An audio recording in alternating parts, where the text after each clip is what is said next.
लोग यहाँ पे एक बहुत इम्पोर्टेंट मुद्दा को लेके आया है। तो वैसे तो ऑलरेडी अनाउंस कर चुका था, but we have come here officially. आज अरुणाचल प्रेस क्लब में आया है। द रीज़न इज़ दैट कि ये जो मैसेज है it has to go across whole of Arunachal. Arunachal का हर कॉर्नर में ये मैसेज जाना ज़रूरी है। और कल जो प्रोग्राम होने जा रहा है उसका बारे में मैं थोड़ा सा बता दूं। वैसे तो बहुत लोगों को पता है कि ये 80-20 रेशियो का सिचुएशन क्या है, और जो हम लोग एसटी पीआरसी को मैंडेटरी करने का जो बात कर रहा है, तो जो एग्ज़ाम दे रहे हैं वो लोगों को पता है, और जो गवर्नमेंट जॉब में है उन लोगों को भी पता है। लेकिन जो कॉमन मैन जैसे कि जो वेजिटेबल वेंडर्स या फिर ऑटो टेम्पो ड्राइवर्स या फिर मार्केट में जो बैठा है, इन लोगों को 80-20 का बारे में अभी तक पता नहीं है। तो in a very short and synoptic form में मैं 80-20 का बारे में हल्का सा इसको एक ग्लिम्स दे देता हूँ। ये एग्जैक्टली है क्या 80:20 रेशियो। तो 80:20 रेशियो जो है ये एक क्राइटेरिया है जो यहाँ पे रिक्रूटमेंट सिस्टम में और प्रमोशन में इसको इनकॉर्पोरेट किया गया है। तो 80-20 का रेशियो का मतलब ये है कि 80% जो है ये APST, that means Arunachal Pradesh scheduled tribe students या फिर यहाँ का इंडिजिनस सिटीजन के लिए रिजर्व करके रखा है। बट 20% जो है that is unreserve, that means वहाँ पे एसटी का कैंडिडेट भी हो सकता है और बाहर का भी हो सकता है। तो ये जो था 80-20 का जो रेशियो का जो इशू है ये 1991 से शुरू हुआ था। आई हैव एन ऑर्डर 1991 का, मेरे पास एक ऑर्डर है, एक ऑफिस मेमोरेंडम है। तो ये ऑफिस मेमोरेंडम में ये क्लियरली यहाँ पे मेंशन है कि फर्स्ट टाइम ये 80-20 रेशियो को यहाँ पे इंट्रोड्यूस किया गया था इन द ईयर 1991। बहुत ज़्यादा फैक्टर था, रीज़न बहुत ज़्यादा था। One of the first reason was that कि उस समय में in the early 90s and late 80s जब हमारा स्टेट नया स्टेटहुड मिला था, हमारे यहाँ पे लिटरेसी रेट बहुत ज़्यादा कम था, लेस देन 30% से भी कम था।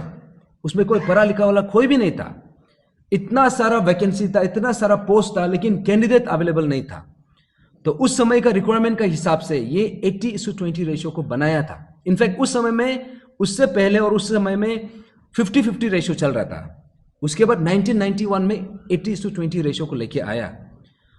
तो 1991 से लेके आज हम साल 2026 में है, दैट मीन्स 35 इयर्स निकल चुका है।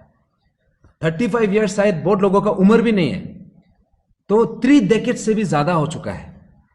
तो उस समय का सर्कमस्टांसेस और आज का सर्कमस्टांसेस, आज का जो प्रेजेंट सिनेरियो ऐसा है, यहाँ पे जो हमारा एजुकेटेड जो सिटीजन है, एजुकेटेड यूथ है, बहुत बड़ा संख्या में है। आज ऑलमोस्ट एवरी हाउस में मिनिमम 2 अनएम्प्लॉयड यूथ है। और आज यहाँ पे हमारा अरुणाचल में एवरी ईयर अप्रोक्सीमेटली अराउंड 10,000 जो कैंडिडेट्स है ये ग्रेजुएट्स हो रहा है। तो आज ऐसा सिचुएशन आ गया है कि इतना सारा कैंडिडेट है लेकिन पोस्ट अवेलेबिलिटी नहीं है।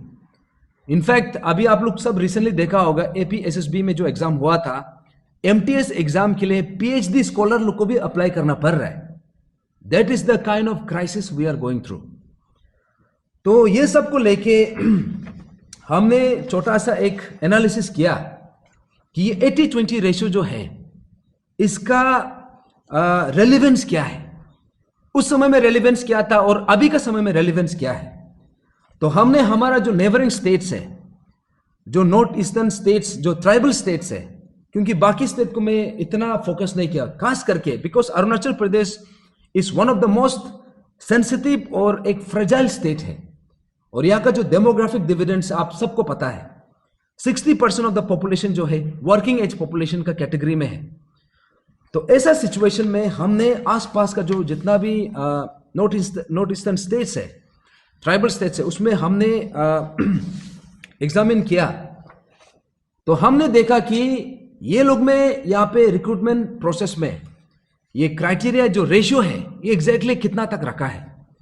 तो सबसे पहले हमने देखा ये मणिपुर का जो पब्लिक सर्विस कमीशन है, हमारे यहाँ पे जैसे कि एपीपीएससी है और एपीएसएसबी है, दो रिक्रूटिंग इंस्टीट्यूशन है, लेकिन मणिपुर में सिर्फ एक है, मणिपुर पब्लिक सर्विस कमीशन।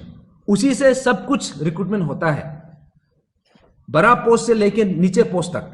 लेकिन हमारे यहाँ पे एपीपीएससी में ग्रेड ए और ग्रेड बी के लिए किया जाता है, एंड सी एंड बिलो के लिए एपीएसएसबी। बट बाकी स्टेट में ऐसा नहीं है। बाकी स्टेट में वहां में पब्लिक सर्विस कमीशन से ही वो लोग रिक्रूट करता है। तो सबसे पहले हमने देखा कि मणिपुर का, ये है मणिपुर का जो पब्लिक सर्विस कमीशन का एलिजिबिलिटी क्राइटेरिया। तो जब आप मणिपुर पब्लिक सर्विस कमीशन का वेबसाइट में जाता है, तो सबसे पहले हम उसका वेबसाइट में जब कोई एग्जामिनेशन का फॉर्म फिलअप करना होता है, तो हमको सबसे पहले क्राइटेरिया को देखना पड़ता है कि इसमें क्वालिफिकेशन क्या होना है और हमारा जो इसमें डॉक्यूमेंटेशन का रिक्वायरमेंट क्या है। तो सबसे पहले यहाँ पे लिखा है कि मणिपुर में अगर हमको एग्जामिनेशन के लिए अप्लाई करना है, तो सबसे पहले आप मणिपुरी लैंग्वेज आपको मैंडेटरीली आपको जानना पड़ेगा। वो फर्स्ट क्राइटेरिया है। सेकेंड क्राइटेरिया में ये लिखा है कि मणिपुर का डोमिसाइल सिटीजन होना है, वहां का परमानेंट रेसिडेंशियल सर्टिफिकेट आपका पास होना पड़ेगा। और उसके बाद वहां पे जो है ये वहां पे क्योंकि एससी एसटी अलग अलग कैटेगरी है, तो दैट मीन्स वहां पे जो रिस्पेक्टिव कैटेगरी का वहां का जो इंडिजिनस इनहेबिटेंट सर्टिफिकेट भी मांगा है। तो ये है मणिपुर पब्लिक सर्विस कमीशन का क्राइटेरिया। तो इसका हिसाब से आप सोच के देखिए, आप लोग हम लोग जो अरुणाचली से, आप ये क्राइटेरिया को मीट कर पा रहा है कि नहीं। क्योंकि यहां पे जो क्राइटेरिया लिखा है कि आपको मणिपुरी लैंग्वेज जानना है, मैक्सिमम हम लोगों को पता नहीं है, शायद कोई कोई जानता भी होगा। दूसरा बात यह है कि यहां पे मणिपुर का परमानेंट रेसिडेंशियल सर्टिफिकेट होना है। ये हमारा पास अरुणाचली, अगर बाय डिफॉल्ट अगर आप अरुणाचली है तो आप मणिपुर का परमानेंट रेसिडेंशियल सर्टिफिकेट आप होल्ड ही नहीं कर सकता है। तो दैट मीन्स हम लोग वहां पे एलिजिबल है ही नहीं है। तो तीसरा बात यह कि हमें एससी एसटी लोग का सर्टिफिकेट भी मांगा है। तो हमारा APST that means Arunachal Pradesh schedule tribe से हम बिलोंग करता है, तो ऑटोमेटिकली हम यहाँ पे एलिजिबल नहीं होता है। यह है मणिपुर। उसके बाद हमारा पास है इसका मिजोरम का, मिजोरम पब्लिक सर्विस कमीशन, जहां पे जितना भी पोस्ट है public service commission, Mizoram public service commission का थ्रू से रिक्रूटमेंट होता है। उसका एलिजिबिलिटी क्राइटेरिया को एक बार देख लीजिए। तो उसका एलिजिबिलिटी क्राइटेरिया यह है कि सबसे पहले यहां पे जो फर्स्ट कंडीशन ये रखा है कि यहां पे he must be a permanent resident of Mizoram, that means उसका पास परमानेंट रेसिडेंशियल सर्टिफिकेट होना पड़ेगा। और दूसरा बात यह है कि यहां में ये लिखा है कि उसका पास जो है मिजो लैंग्वेज का वो कंपल्सरी आपको जानना पड़ेगा। उसके बाद तीसरा पॉइंट में ये लिखा है कि जो वहां पे जो एसटी सर्टिफिकेट्स है मिजोरम का वो मैंडेटरी है।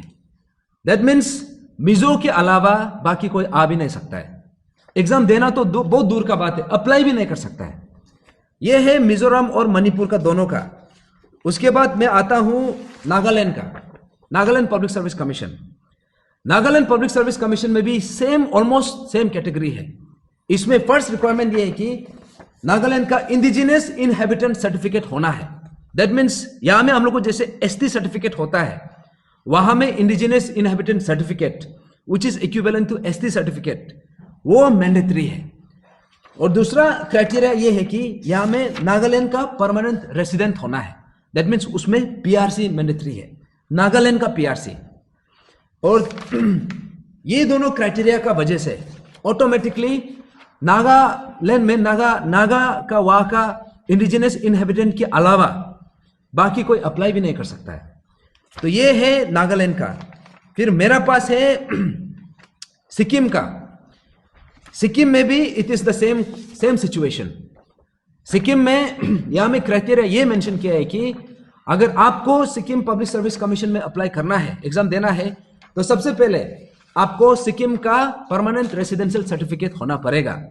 उसके बाद वहां का जो एससी एसटी और ओबीसी जो भी रिक्वायर्ड सर्टिफिकेट है वो आपका पास मैंडेटरी होना पड़ेगा। देन ओनली आप जाके उसमें अप्लाई कर सकता है। उसके बाद मेरा पास है जो हमारा ये नॉर्थ ईस्ट में जो एक स्टेट है जिसका पॉपुलेशन सबसे ज्यादा है, दैट मीन्स असम। असम में 100% ट्राइबल्स भी नहीं है, लेकिन वहां पे वो लोग जो क्या क्राइटेरिया सेट किया है, उन लोगों ने ये क्राइटेरिया सेट किया है कि जो फर्स्ट एलिजिबिलिटी क्राइटेरिया है कि आपका पास असम का परमानेंट रेसिडेंशियल सर्टिफिकेट होना है। उसके बाद वहां पे जो एसटी है या फिर ओबीसी है वो सर्टिफिकेट को मांगा है।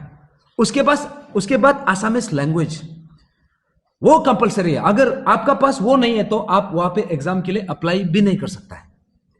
उसके बाद आता है हमारा Arunachal Pradesh public service commission, Arunachal Pradesh staff selection board, इसमें आता है। तो यहां पे क्या लिखा है, यहां पे कहीं में भी एसटी का जिक्र नहीं है, कहीं में भी पीआरसी का जिक्र नहीं है, और यहां पे एक ऐसा प्रोविजन बना के रखा है, 80:20 वाला रेशियो बना के रखा है। और 80:20 रेशियो जो मैंने शुरू में कहा, ये जो 80% जो है एसटी के लिए रिजर्व है, 20% जो है वो अनरिजर्व है। दैट मीन्स इसमें हमारा एपीएसटी भी हो सकता है और उसमें नॉन एपीएसटी भी हो सकता है। और ये जो 80:20 रेशियो जो है, ये जो है सिर्फ पेपर में है, लेकिन एक्चुअली में 20% से भी ज्यादा रिजर्वेशन में रखा गया है, अनरिजर्व पोजीशन में। तो दैट मीन्स हमारा स्टेट में फ्रॉम 1991 से अभी तक, ये साल भी अभी हम देख रहे हैं, जेई जो एग्जामिनेशन जो रिसेंटली हुआ है, इसमें 400 समथिंग पोस्ट था, उसमें अराउंड 92 पोस्ट ये अनरिजर्व कैटेगरी में गया है। तो यहां में एपीएसएसबी बोलो या फिर एपीपीएससी बोलो, 80:20 रेशियो का क्राइटेरिया का हिसाब से यहां पे यहां का बाहर का नॉन एपीएससी कैंडिडेट्स 20% जो एक अनरिजर्व जो एक कोटा रखा है 1991 से लेके अभी तक उसको फिलअप किया जा रहा है। और उसका वजह से अभी का अरुणाचल का जो स्टैटिस्टिकली जो कंडीशन है वो ये है कि अरुणाचल का administrative structure and bureaucratic structure में 60% ऑफ द ऑफिसर्स या फिर ऑफिशियल्स वो नॉन एपीएसटी है। तो आज मैं ये बात इसलिए आप सबका बीच में लेके आया हूं, ये बाकी ट्राइबल स्टेट में 100% रिजर्वेशन है। दैट मीन्स वहां पे उन लोगों के अलावा बाहर का कोई आ ही नहीं सकता है। दैट मीन्स वो लोग जो है 100% कैटेगोरिकली लिखा नहीं है, but by default since outsiders वो लोग पार्टिसिपेट नहीं कर सकता है, उसका मतलब ये है कि 100% रिजर्वेशन ये बाकी स्टेट में रखा गया है। लेकिन अरुणाचल ऐसा एक स्टेट है, ऐसा एक एक्सेप्शन है। उस समय का जो सिचुएशन था वो हम समझ सकता है, लेकिन ईयर 2026 आज हम ऐसे सिचुएशन में हैं। आज हमारा पॉपुलेशन कितना है? 2011 का सेंसस के हिसाब से इट्स लेस देन 15 lakhs। तो अभी 2021 के हिसाब से बोलने से अप्रोक्सीमेटली अराउंड 16 to 17 lakhs होगा। और उसमें से भी जो एक्चुअल ट्राइबल्स है मुश्किल से 8 lakhs, 7.5 to 8 lakhs जो असली एपीएसटी है, बाकी नॉन एपीएसटी है। तो अगर हम इसको अरुणाचल का पॉपुलेशन को इंडिया का पॉपुलेशन से अगर हम कंपेयर करेगा, रेशियो लगाएगा, अरुणाचल का 15 लाख पॉपुलेशन और इंडिया का कितना है 1.5 बिलियन, तो हम कंपैरिजन करने से 1% भी नहीं है, 0.0001। लेकिन यहां का सिचुएशन क्या है, इतना कम पॉपुलेशन होने के बावजूद भी हमारा जो अनएम्प्लॉयमेंट रेट है ये नेशनल एवरेज से भी ज्यादा है। And I think this is a serious alarm, एक सीरियस क्राइसिस में हम गुजर रहा है। तो हमको लगता है कि इनफ इज इनफ। जितना हमने 20% 80-20 करके 20% एक अनरिजर्व कैटेगरी रख दिया था, जितना रखा है वहां तक रख के अभी इसको फुल स्टॉप लगा देना है। अभी यहां में एसटी और पीआरसी को मैंडेटरी करना है एलिजिबिलिटी क्राइटेरिया में। That's how it will be reserve for the APST candidates here. और ये सिर्फ ये हमारे लिए एक लग्जरी नहीं है, हम एक्स्ट्रा डिमांड भी नहीं कर रहे हैं। हम ये चीज इसलिए बोल रहे हैं बिकॉज आज हमारा जो स्टेट का जो सिचुएशन है ऐसे है कि इतना सारा अनएम्प्लॉयड वाला स्टूडेंट्स है, एस्पिरेंट्स है, लेकिन जॉब लिमिटेशन इतना कम है। जहां पे 1000 पोस्ट क्रिएट होना चाहिए था उसमें सिर्फ 10 पोस्ट क्रिएट किया जा रहा है। वो 10 पोस्ट में से भी 2 पोस्ट को अनरिजर्व करके रख दिया, तो वो बचा 8 पोस्ट। तो जैसे हमने एपीपीएससी पेपर लीकेज का जो स्कीम को देखा है, वो 8 पोस्ट भी कितना पोस्ट सेफ है हम नहीं बोल सकता है, लेकिन वो 8 पोस्ट के लिए कैंडिडेट कितना है? Around 35,000 candidates. आप इमेजिन करो, उस समय में ऐसे था कि पोस्ट जो है 1000 में पोस्ट है, कैंडिडेट्स जो है 100 भी कैंडिडेट्स नहीं है। तो इसीलिए उस समय में जरूरत था, क्योंकि स्टेट को चलाना था। लेकिन आज हम ऐसे एक सिचुएशन में आ चुका है, दिस 80:20 रेशियो जो क्राइसिस है, this is one of the main source of जिससे हमारे यहां पे अनएम्प्लॉयमेंट रेट इतना सारा हो रहा है। और ये जो है सिर्फ अनएम्प्लॉयमेंट का पर्सपेक्टिव से सिर्फ नहीं है, हमने अभी देखा है कि यहां में इलीगल इमिग्रेंट्स को लेके भी इशू चल रहा है। यहां पे हम रेफ्यूजीज का इशू को लेके हम बात कर रहे हैं, लेकिन ये सब इसलिए हम बात कर रहे हैं बिकॉज ये दिस इज रियलिटी। असली का भी यहां में प्रॉब्लम है। जैसे कि यहाँ पे बाकी जो इलीगल इमिग्रेंट्स है, कोई लोग यहाँ पे कोई दुकान चलाता है, कोई लेबर करता है, कोई यहाँ पे कुछ छोटा मोटा बिजनेस करता है, तो वो भी इलीगल इमिग्रेंट्स है। लेकिन यहाँ पे जो नॉन एपीएससी जो 80:20 रेशियो का दरवाजा से जो घुस रहा है, वो सीधा सिस्टम में घुस रहा है। दैट मीन्स आप सबको पता है, अरुणाचल कोई भी स्टेट का, कोई भी कंट्री का, उसका पॉलिटिकल सिनेरियो को कौन डिक्टेट करता है? It's the bureaucrats, it's the administrative structure. तो यहां पे हम सबको पता है कि कैंडिडेट सिर्फ चेहरा है, उसको फंडिंग करने वाला, उसको बनाने वाला, उसका पीछे ब्यूरोक्रेट्स है, उसका पीछे एडमिनिस्ट्रेटर्स है। तो आप सोच के देखो, 1991 से 2026 तक अभी कितना रिक्रूट हो चुका है। सिर्फ 80-20 सिर्फ पेपर में लिखा हुआ है, एक्चुअली में 20% से भी ज्यादा हो रहा है। अभी भी कुछ कुछ एग्जाम में हम लोग को देखने को मिल रहा है कि ये 80:20 रेशियो को मेंटेन किया ही नहीं है। तो आज हमारा टीम आप सबका बीच में इसलिए आया है कि इट इज टाइम कि 80:20 रेशियो को स्क्रैप करने का समय आ चुका है। इसमें रीलुक करने का नहीं, इसमें हमको दोबारा इसको एग्जामिन करने का समय नहीं है, इसको सीधा स्क्रैप करने का समय आ चुका है। And how are we going to scrap it? उसको स्क्रैप हम एसटी और पीआरसी को एपीपीएससी और एपीएसएसबी में मैंडेटरी करके हम इसको स्क्रैप करेगा। तो इसीलिए मैं आप सबका बीच में आज बहुत बड़ा एक मुद्दा को लेके आया हूं। आई थिंक चाहे इसको एक्चुअली ये इशू को हम उठाया था 2021 में, हम लोग फर्स्ट टाइम उठाया था, उससे पहले हम लोग शायद इतना पता नहीं था। बहुत लोगों को मालूम है क्योंकि 1991 से चल रहा है। दैट मीन्स ये इशू पहले से क्राइसिस था, ये क्राइसिस वाज देयर, लेकिन शायद बहुत लोग ने गौर नहीं किया या फिर जान के भी इसमें बात ही नहीं किया।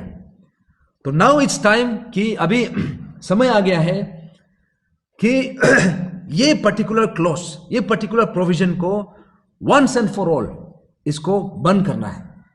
और ये मैं एंटी नॉन एपीएसटी का अगेंस्ट में जाके मैं बात नहीं कर रहा हूं, या फिर किसी को टारगेट करके मैं बात नहीं कर रहा हूं। ये हम बात कर रहे हैं तो अरुणाचल प्रदेश शेड्यूल्ड ट्राइब जो इंडिजिनस इनहेबिटेंट्स है उसका इंटरेस्ट में बात कर रहा है। और मोस्ट इंपॉर्टेंटली ये अरुणाचल का फ्यूचर को लेकर हम बात कर रहे हैं। तो इसीलिए हम आज आप सबका बीच में ऑफिशियली इसको अनाउंस करने के लिए आया है। And this issue has to go down to every single Arunachali. हर अरुणाचल का जहन में जाना बहुत जरूरी है, क्योंकि ये जो इशू है, चाहे आप इसमें सीरियसली लो या ना लो, ये हमारा स्टेट का फ्यूचर को डेफिनेटली असर पड़ने जा रहा है। तो इसीलिए हम जितना भी लर्नड सिटीजन है, जो भी कॉन्शियस सिटीजन है, अभी समय आ चुका है कि इसको लेके एक इंपॉर्टेंट कदम हमको उठाना है। तो इसी बात को लेके हमारा team Arunachal frontier tribal front, हमने इसको इनिशिएट किया है कि इसको हम फेस वाइज हम कैरी फॉरवर्ड करेगा। बिकॉज सबसे फर्स्ट फेज में हमने 28 जनवरी 2026, दैट मीन्स कल, आज 27 है, कल 28 है, कल हम ये फर्स्ट फेज में हम इसमें सिग्नेचर कैंपेन और अवेयरनेस प्रोग्राम हम करने जा रहे हैं। अभी बोर्ड लोग का सवाल होगा कि आप अवेयरनेस करके क्या होगा या फिर सिग्नेचर कैंपेन करके क्या होगा। लेकिन मैं ये बात क्लियरली आप सबको बता दूं, जो भी सुन रहा है, जो भी ये बात कर रहा है, शायद आपको ये इशू का बारे में आइडिया है, और जो पढ़ा लिखा है आप लोगों को आइडिया है, जो एग्जाम लिख रहा है आप लोगों को आइडिया है, जो जॉब में है आप लोगों को ये इसका बारे में पता है। लेकिन मेजोरिटी बहुत सारा सेक्शन है जिसको 80:20 का बारे में कुछ भी आइडिया नहीं है। अभी हम पूछने से भी वो लोगों को पता ही नहीं है। तो इसलिए हमारा मानना यह है कि ये इशू जो है ये पैन अरुणाचल इशू है। ये कोई एक पर्टिकुलर ट्राइब का नहीं है, एक पर्टिकुलर कम्युनिटी का नहीं है, एक पर्टिकुलर सेक्शन का नहीं है, ये पूरा अरुणाचल एज ए होल हम सबका है। तो इसीलिए इट इज वेरी इंपॉर्टेंट कि जो बीमारी से हम इतना समय से हम सेके आ रहे हैं, वो बीमारी का अंदाजा, वो बीमारी का असलियत आपको अब हर एक अरुणाचली को उसका नॉलेज होना चाहिए। तो इसलिए हम सबसे पहले this is the first phase जहां पे हम ईटानगर कैपिटल रीजन में जितना भी इनहेबिटेंट्स है, जितना भी अरुणाचली से विद इन कैपिटल, हम सबको यही अपील करने के लिए आया है कि ये पर्टिकुलर ड्राइव में आप सबका पार्टिसिपेशन होना बहुत जरूरी है। यहां में जिसको आइडिया नहीं है आप भी आइए, जिसको जानना है कि ये 80:20 रेशियो एग्जैक्टली है क्या, जिसको पता करना है आप भी आइए, और जिसको ऑलरेडी पता है आप भी आइए, क्योंकि इसमें हम सबका इक्वल पार्टिसिपेशन बहुत जरूरी है। और यहां में बहुत लोग बोल रहा होगा कि ये सिग्नेचर से होगा क्या। ये सिग्नेचर जो है, this will be a living testimony, this will be a clear message कि अरुणाचल का हर एक जनता का ये आवाज है, ये चेंज चाहिए। अभी इसको जो अथॉरिटी में बैठा है इसको नजरअंदाज नहीं कर सकता है। तो मेरा मानना यह है कि अभी यहां में हमारे स्टेट में क्या चलता है, यहां में एक ऐसा ट्रेंड है कि कोई ऑर्गेनाइजेशन इशू को उठाएगा, कोई पार्टी इशू को उठाएगा, बाकी सब पीछे में बैठ जाता है। तो जिसका कारण से क्या होता है कि अगर वो ऑर्गेनाइजेशन का पास इंटेग्रिटी है तब वो इशू सॉल्व होता है। लेकिन अरुणाचल में जितना भी हम इशू देखा है, not even a single issue has come to a rightful conclusion. तो उसका मतलब यह है कि हम ऑर्गेनाइजेशन में इतना डिपेंडेंट हो जाता है कि ये करेगा, लेकिन अगर वो कॉम्प्रोमाइज हो जाता है तो इशू उधर में गायब हो जाता है। तो मेरा मानना यह है कि यहां में हम ऑर्गेनाइजेशन के ऊपर में डिपेंड नहीं करना है। बहुत लोग बोलते हैं ये कोई अपसू आने से करेगा होगा, कोई अंशु आने से करेगा होगा, कोई दूसरा ऑर्गेनाइजेशन आने से करेगा होगा। मेरा ये सोच है कि करता है तो अच्छा बात है, लेकिन ये बात भी तो हम देखा है कि जितना भी डायलॉग बाजी कर लो लेकिन कंक्लूजन तो होता नहीं। पीआरसी इशू को हम लोग देखा है, एपीपीएससी पेपर लीकेज इशू को हम लोग देखा है, कौन कहां में कितना कहां तक कौन कितना पानी में है, हम सबको देखा है। मैं किसी का नाम लेना नहीं चाहूंगा। तो यहां में किसी को मैं टारगेट करने के लिए या फिर डीमीन करने के लिए मैं कोशिश नहीं कर रहा हूं। मैं ये बोलने के लिए कोशिश कर रहा हूं कि ये जो ऑर्गेनाइजेशन का ऊपर में जो डिपेंडेंस है इसको हमको बंद करना चाहिए। दैट मीन्स हम सबको एक एक अरुणाचली को खुद से आगे आना है, क्योंकि अरुणाचल चाहे आप उसको मानो या ना मानो, चाहे आप उसको एग्री करो या ना करो, अगर अरुणाचल का भला होता है तो हम सबका भला है। अगर अरुणाचल डिस्ट्रक्शन में जाएगा, अगर क्राइसिस में जाएगा, उसका जो खामियाजा है हम सबको भुगतना पड़ेगा, उसका जो कॉन्सिक्वेंसेस है वो हम सबको फेस करना पड़ेगा। तो इसलिए this is the first face, और ये मैं मंच से हर एक अरुणाचली तक मैं पहुंचना चाहता हूं, आपका दिल दिमाग तक मैं पहुंचना चाहता हूं कि ये इशू जो है इसको सॉल्व करने के लिए ना तो हमको कोई ऑर्गेनाइजेशन को डिपेंड करना चाहिए, ना तो हमको कोई पॉलिटिकल पार्टी को डिपेंड करना चाहिए, ना तो हमको कोई एक पर्टिकुलर इंडिविजुअल को डिपेंड करना है। इसको सॉल्व करना है तो हम सबको एक साथ इसको लड़ना पड़ेगा। तो उसके लिए मेरा ये मंच से हमारा टारगेट ये है कि ये पर्टिकुलर इशू के लिए अरुणाचल में 15 लाख पॉपुलेशन है, अप्रोक्सीमेटली अराउंड 8 लाख पॉपुलेशन एपीएचडी है। तो मेरा ये मांग है कि मेरा ये सोच है कि ये पर्टिकुलर कोर्स के लिए मिनिमम एटलीस्ट 5 लाख सिग्नेचरीज चाहिए। तो उसके लिए हम सबसे पहले यहां से शुरू करेगा, ईटानगर कैपिटल रीजन से। इसमें चाहे आप स्टूडेंट्स हो, चाहे आप ट्रैकर चलाने वाला हो, चाहे आप गवर्नमेंट सर्वेंट हो, चाहे आप स्टूडेंट यूनियन हो, चाहे कोई भी ये से हो, कोई भी एनी वॉक ऑफ लाइफ, इसमें आप सबका पार्टिसिपेशन चाहिए। और यहाँ पे जितना भी मीडिया फ्रेंड्स है, आप लोग भी अरुणाचली है, आप लोग भी आके साइन कीजिए, क्योंकि हम यहाँ में किसी को टारगेट करने के लिए नहीं कर रहे, हम बस अपना हक मांग रहे हैं। तो इसीलिए मैं यहां से ऐलान कर रहा हूं, हमारा टीम ऐलान कर रहा है कि ये फर्स्ट फेज हम ईटानगर कैपिटल रीजन से शुरू करेगा। यहां पे हम टेनिस कोर्ट में कल का एक प्रोग्राम रखा है 28 जनवरी 2026 सुबह 10 बजे से लेके शाम का 4 बजे तक। उसमें जितना भी ऑफिस गोअर्स है, जितना भी स्टूडेंट्स है, अगर आप नाहरलगन में भी हो, निर्जुली में भी हो, या फिर दोईमुख में भी हो, या फिर आसपास में जहां में भी हो, कल का समय आप जैसे भी निकाल के आप साइन कीजिए। आप लोग ये मत सोचिए कि ये सिग्नेचर करने से क्या होगा। ये सिग्नेचर जो है, शायद हमारा अरुणाचल में ऐसा, हमने कभी ऐसा मुद्दा उठाया नहीं है। कोई आके उठाता जरूर है, लेकिन बीच में गायब हो जाता है। शुरू में बोलता है कि हम ये करेगा वो करेगा, बट अल्टीमेटली उसका एंड रिजल्ट नहीं आ पाता है।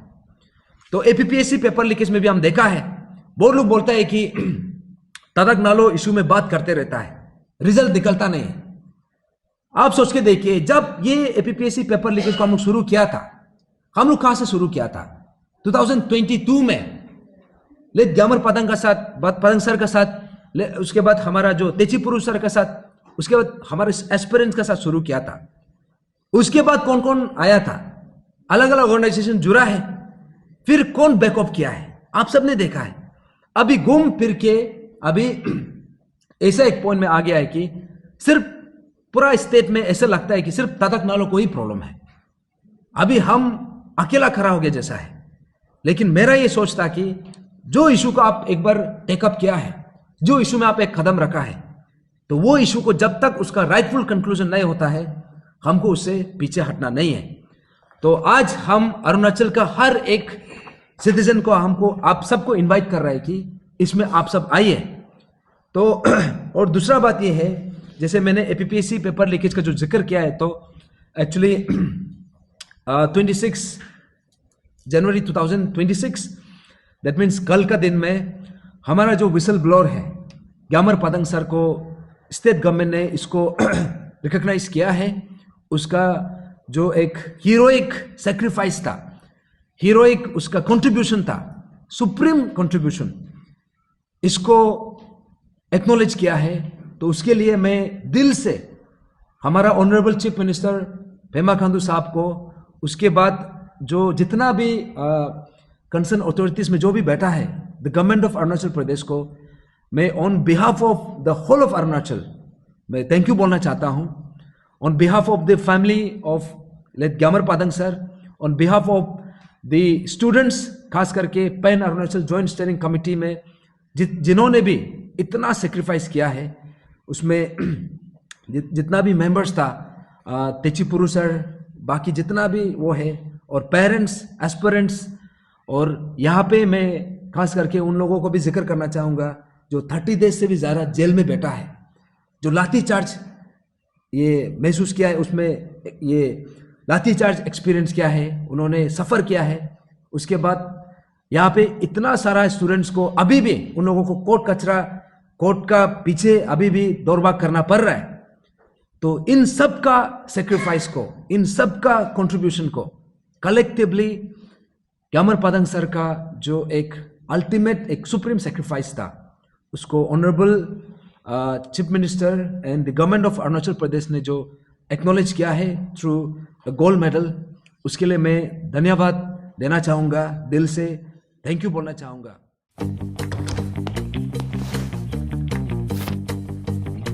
Eats, the fastest online food delivery service of Arunachal. Download the app